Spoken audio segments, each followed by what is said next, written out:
മറയൂരിലിപ്പോൾ എന്താണ് പ്രത്യേകിച്ച് കാണാനുള്ളതെന്ന് ചോദിച്ചാൽ ഏറ്റവും ആദ്യം പറയേണ്ടത് മൂന്നാറിൽ നിന്നും മറയൂർക്ക് പോകുന്ന വഴിയാണ്. മനോഹരമായ കാഴ്ചകളാണ് ഈ വഴിയിലുള്ളത്. മിക്കപ്പോഴും നല്ല കോടയും ഉണ്ടാവും. 40 കിലോമീറ്റർ ഉണ്ട് മൂന്നാറിൽ നിന്നും മറയൂരിലേക്ക്. 4 വശവും മലനിരകളാൽ ചുറ്റപ്പെട്ടതാണ് മറയൂർ.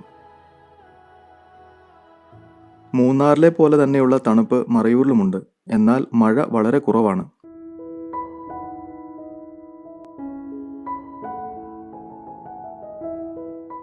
നമ്മൾ ആദ്യം പോകുന്നത് സാണ്ടൽ ഫോറസ്റ്റിലേക്കാണ്. കേരളത്തിൽ ചന്ദനക്കാടുകളുള്ള ഏക സ്ഥലം. ചന്ദനക്കാട് കാണാനാണ് പോകുന്നതെങ്കിലും നമ്മുടെ ലക്ഷ്യം ഇവിടെ മാനുകളെ ധാരാളമായി കാണാൻ കഴിയും. ലക്കുണ്ടെങ്കിൽ കാട്ടുപോത്തിനെയും കാണാം. ഈ സൈഡിൽ കാണുന്നവെല്ലാം ചന്ദനക്കാടുകളാണ്. നാച്ചിവയൽ ഫോറസ്റ്റ് ഓഫീസിന് ഓപ്പോസിറ്റായി കാണുന്ന ഈ വഴിയിലൂടെയാണ് നമുക്ക് പോവേണ്ടത്. ചന്ദനം ഭാഗികമായി പരജീവി സസ്യമാണ്. തൈ കിളിർത്ത് 1 വർഷം വരെ കഷ്ടിച്ച് വളരുമെങ്കിലും പിന്നീട് സഹായം ആവശ്യമാണ്. 6 മാസം വരെയുള്ള ഭക്ഷണമേ വിത്തിൽ സൂക്ഷിച്ചു വച്ചിട്ടുള്ളൂ. ചന്ദനം അതിനുവേണ്ട മൂലകങ്ങൾ മറ്റു സസ്യങ്ങളുടെ വേരുകളിൽ നിന്നാണ് സ്വീകരിക്കുന്നത്.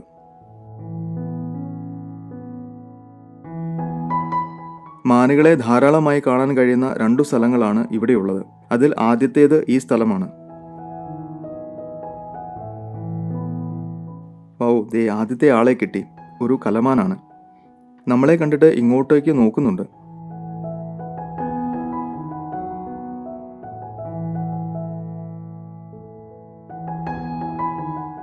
ഇവിടെ നിന്നും കുറച്ചുകൂടി മുന്നോട്ട് പോയാൽ കുറേ വീടും ആളുകളും താമസിക്കുന്നുണ്ട്. ആൾക്കാരെ കാണുന്നതുകൊണ്ടാണെന്ന് തോന്നുന്നു മാനുകൾക്ക് വലിയ പേടിയൊന്നുമില്ലാത്തത്. എങ്കിലും ഇവർ നമ്മുടെ തൊട്ടടുത്തേക്കൊന്നും വരില്ല.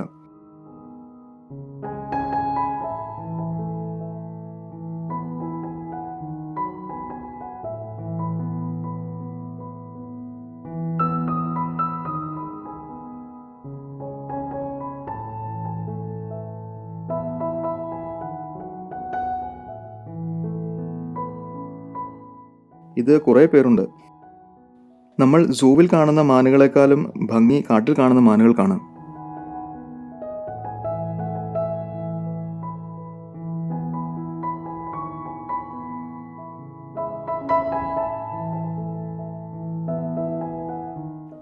ദേ അടുത്തയാൾ ഇന്ത്യൻ ജയന്റ് സ്ക്വാറൽ എന്നറിയപ്പെടുന്ന മലയണ്ണാൻ.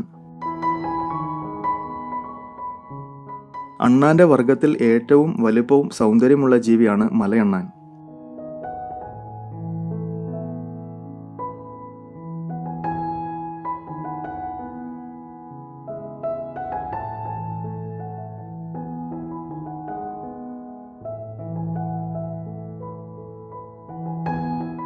ആശാൻ തിരക്കിട്ട പണിയിലാണ്. ചന്ദനത്തിന്റെ കായാണ് തിരക്കിട്ട് കഴിക്കുന്നത്.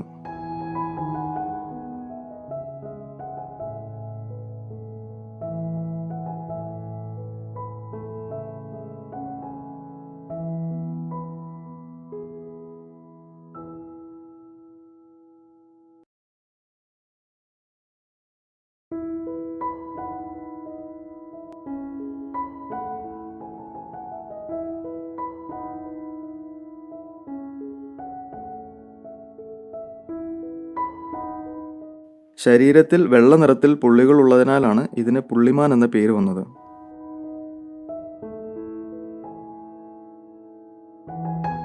ഈ കാടിന്റെ വേറെ ഒരു സ്ഥലത്തുകൂടി മാനുകളെ കാണാൻ സാധിക്കും.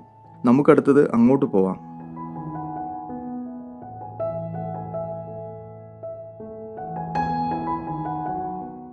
മാനുകളെ കാണാൻ ചിലപ്പോൾ കുറേ സമയം വെയിറ്റ് ചെയ്യേണ്ടി വരും.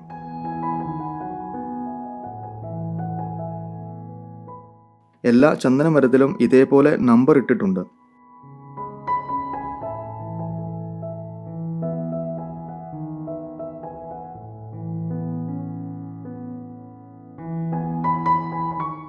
ഇവിടെയും വേറെ ഒരു മലയണ്ണാനെ കണ്ടു. കൂടുണ്ടാക്കുന്ന തിരക്കിലാണ്.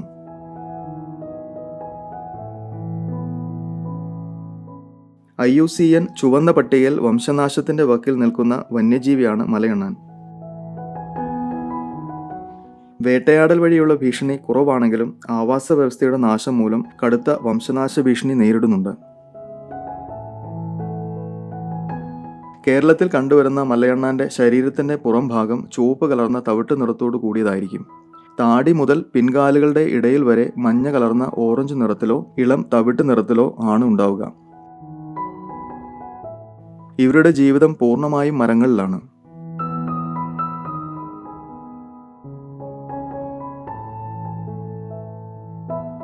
കുറേ നേരമായിട്ടും മാനുകളെയൊന്നും കാണുന്നില്ല. എന്തായാലും കുറച്ചു നേരം കൂടി നോക്കാം. ക്യാമറ സൂം ചെയ്ത് നോക്കിയപ്പോഴാണ് കുറേ പേർ ദൂരെ നിൽക്കുന്നത് കണ്ടത്. ചിലപ്പോൾ അടുത്തേക്ക് വരുമായിരിക്കും.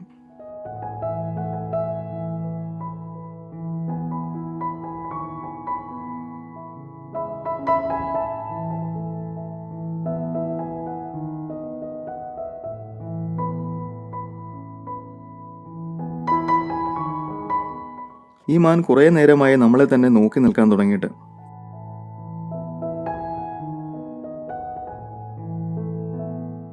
കുറച്ച് മുന്നോട്ട് മാറിയിട്ട് പിന്നെയും നമ്മളെ തന്നെ നോക്കുകയാണ്. എന്താണ് കാര്യമെന്ന് മനസ്സിലാവുന്നില്ല.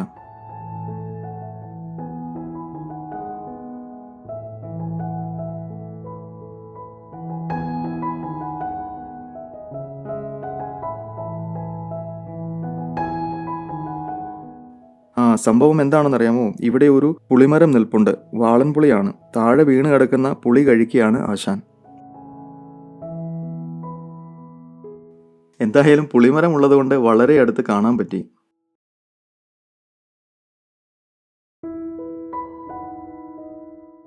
ഇവര് ഭയങ്കര അലേർട്ടാണ്. ചെറിയ എന്തെങ്കിലും അപായ സൂചന കിട്ടിയാൽ മതി, കാട്ടിലേക്ക് ഓടിപ്പോകും.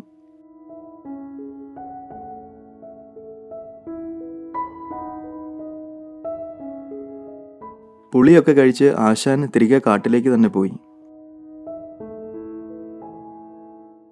നമ്മൾ അടുത്തത് പോകുന്നത് കാന്തല്ലൂർക്കാണ്. മറയൂരിൽ നിന്നും 10 കിലോമീറ്റർ ദൂരമുണ്ട് കാന്തല്ലൂർക്ക്. കേരളത്തിൻ്റെ കാശ്മീർ എന്ന് വിശേഷിപ്പിക്കുന്ന കേരളത്തിലെ ആപ്പിൾ താഴ്വരയാണ് കാന്തല്ലൂർ. കൂടാതെ ശൈത്യകാല പച്ചക്കറികൾ വ്യാപകമായി ഇവിടെ കൃഷി ചെയ്തു വരുന്നു.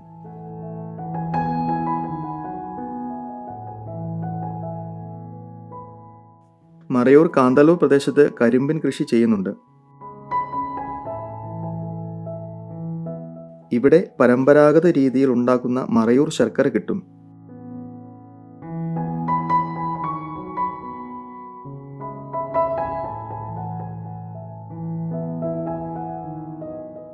Marayur jaggery making live view.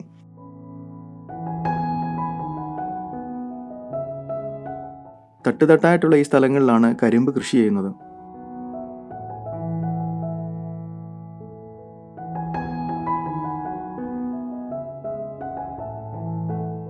കരിമ്പ് വെട്ടിയെടുത്ത് യന്ത്രത്തിൻ്റെ സഹായത്താൽ ചതച്ച് നീരെടുക്കുന്നു.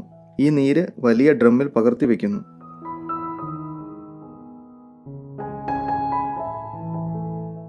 മുകൾ ഭാഗത്തെ തെളിഞ്ഞ നീര് ശർക്കര ഉണ്ടാക്കുന്ന വലിയ പാത്രത്തിലേക്ക് മാറ്റുന്നു. 1000 ലിറ്റർ തിളപ്പിക്കാൻ ഉപയോഗിക്കുന്ന ഈ പാത്രത്തെ കൊപ്ര എന്നാണ് വിളിക്കുന്നത്. കൊപ്ര അടുപ്പിൽ വെച്ച് ചൂടാക്കുന്നു. ചൂടാക്കാൻ കത്തിക്കുന്നത് കരിമ്പിൻ്റെ നീരെടുത്ത ചണ്ടിയാണ്. 4 മണിക്കൂറോളം തിളപ്പിച്ച് വെള്ളത്തിൻ്റെ അംശം മാറുമ്പോൾ തണുക്കാൻ വയ്ക്കുന്നു. ചൂടാറുമ്പോൾ കൈകൊണ്ട് ശർക്കര ഉരുട്ടിയെടുക്കുന്നു. ശർക്കര പൊടിയായും ചോക്ലേറ്റ്, ഏലക്ക, ഗ്രാമ്പൂ തുടങ്ങിയ ഫ്ലേവറിലും ഇവിടെ കിട്ടും. മറയൂർ ശർക്കരയ്ക്ക് മറ്റു ശർക്കരയേക്കാൾ ഉപ്പിൻ്റെ അംശം കുറവും മധുരം കൂടുതലുമാണ്. നല്ല ഫ്രഷ് കരിമ്പിൻ ജ്യൂസ് ഇവിടെ നിന്നും കിട്ടും.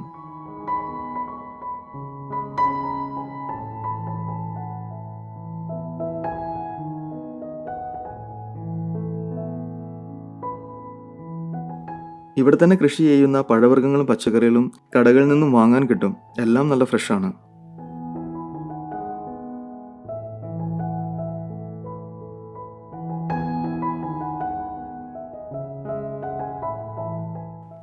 നമുക്കടുത്തത് ഒരു ഫ്രൂട്ട് ഫാം കാണാൻ പോകാം.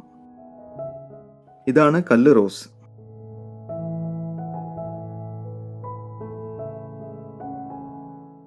ഇത് ബ്ലാക്ക് സപ്പോർട്ട, ചോക്ലേറ്റിൻ്റെ ടേസ്റ്റാണ്. ഇത് മരമുന്തിരി, തണ്ടിലാണ് കായ ഉണ്ടാവുന്നത്. ഇത് മാംഗോ പീച്ച്. ഇതിൻ്റെ പേര് ക്രിസ്മസ് ട്രീ എന്നാണ്. ഈ പൂവാണ് ഡാലിയ. ഈ മരമാണ് ദേവദാരു. ഇവിടെ ചെറിയ നല്ല മധുരമുള്ള ഓറഞ്ചാണ് കിട്ടുന്നത്. ആപ്പിളിൻ്റെ പൂവാണിത്. ഇതാണ് മെക്സിക്കൻ ഫാഷൻ ഫ്രൂട്ട്. അതിൻ്റെ പൂവാണിത്. ഇത് വൈറ്റ് സപ്പോട്ട. പിന്നെ ഇത് നമ്മുടെ നെല്ലി. ഇതാണ് റോസ്ബെറി. ഇത് അവക്കാഡോ.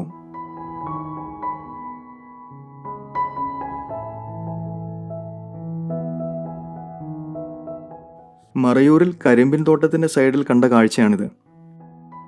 നമ്മുടെ ദേശീയ പക്ഷി. 7 മയിലുകളുണ്ട്. 2 ആൺമയിലും 5 പെൺമയിലുകളും. ഞാൻ ആദ്യമായിട്ടാണ് ഇത്രയും മയിലുകളെ ഒരുമിച്ച് കാണുന്നത്. ആൺമയിലിനും പെൺമയിലിനും രൂപത്തിലും നിറത്തിലും കാര്യമായ വ്യത്യാസമുണ്ട്. ആൺമയിലുകൾക്ക് നീണ്ട വർണ്ണാഭമായ പീലികളുണ്ട്. ഇതാണ് വാലായി കാണുന്നത്. എന്നാൽ പെൺമയിലുകൾക്ക് നീണ്ട പീലിയില്ല. പൊതുവെ മയിലുകളെ ഇന്ത്യയിലും ആഫ്രിക്കയിലുമാണ് കണ്ടുവരുന്നത്.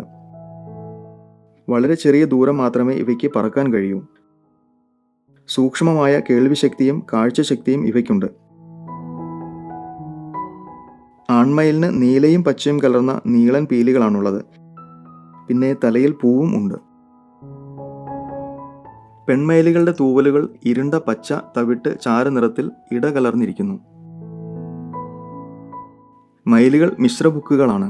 ഇലകൾ, വിത്തുകൾ, പ്രാണികൾ, ഉരകങ്ങൾ മുതലായവയാണ് ഭക്ഷണം.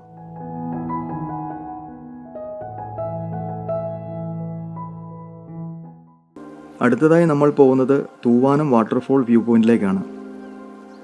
ഇവിടെ നിന്നാൽ മനോഹരമായ തൂവാനം വെള്ളച്ചാട്ടം ദൂരെയായി കാണാം.